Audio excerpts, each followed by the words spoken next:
Assalamualaikum warahmatullahi wabarakatuh. Kembali lagi di konten kali ini saya, yaitu masih membahas tentang game, yaitu memahami GDLC dalam pengembangan game. Oke, apa sih itu GDLC itu? Ya, yaitu pendekatan sistematik dalam pengembangan game yang membantu proses pembuatan game menjadi lebih efisien dan terstruktur. Jadi GDLC ini melakukan kerangka kerja yang jelas untuk setiap tahap pengembangan game, dari konsep awal hingga rilis dan pemeliharaannya. Adapun juga tahapan-tahapan yang ada pada GDLC ini. Yang pertama ada inisiasi. Apa sih itu? Yaitu memulai dengan ide game yang mendefinisikan ruang lingkup target audience dan kebutuhan si teknis. Yang kedua ada pra-produksi, yaitu membuat prototipe, desain level, dan aset grafis awal. Tahapan ini juga melibatkan pengumpulan data dan analisis pasar. Yang ketiga ada produksi, membangun game secara penuh mulai dari pemrograman hingga desain artistik. Tahap ini membutuhkan kerjasama antara tim.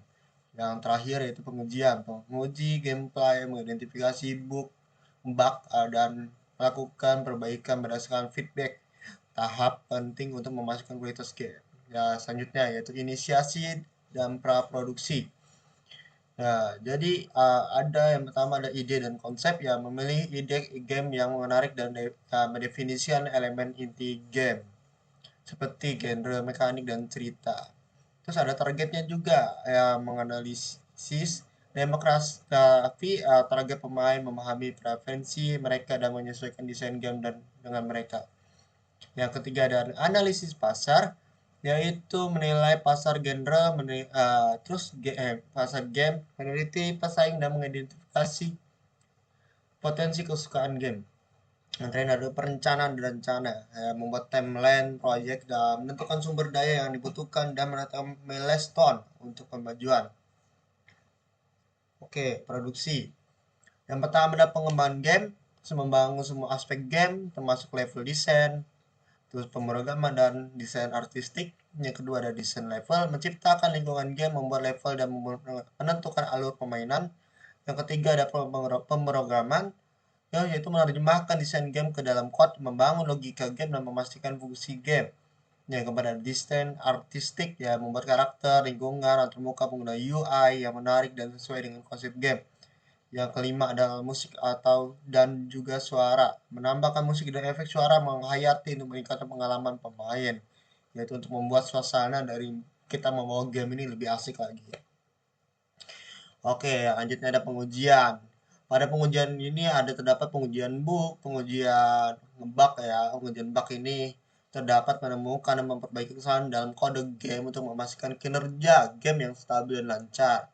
Terus selanjutnya ada pengujian gameplay, yaitu menguji alur permainan, mekanik game, dan kesulitan untuk memastikan game yang menyenangkan dan menantang.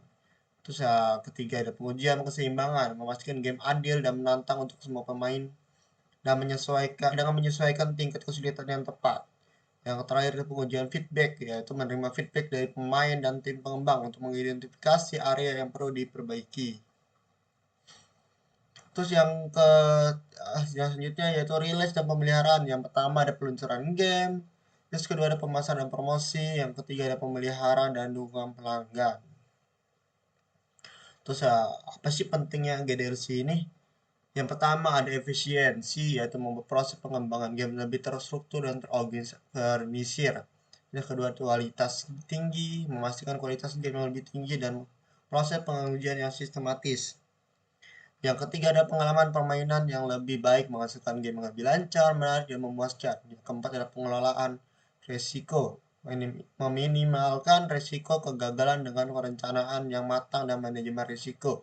Yang kelima adalah meningkatkan produktivitas, yaitu meningkatkan kolaborasi tim dan produktivitas keseluruhan. Terus ada pun studi kasus penerapan GDLC. Yang pertama ada Minecraft yang merupakan salah satu contoh yang penerapan GDLC yang sukses.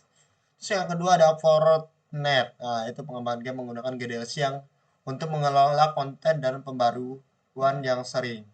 Yang ketiga ada League of Legends. Itu mungkin kita udah pada tahu semua ya. LOL.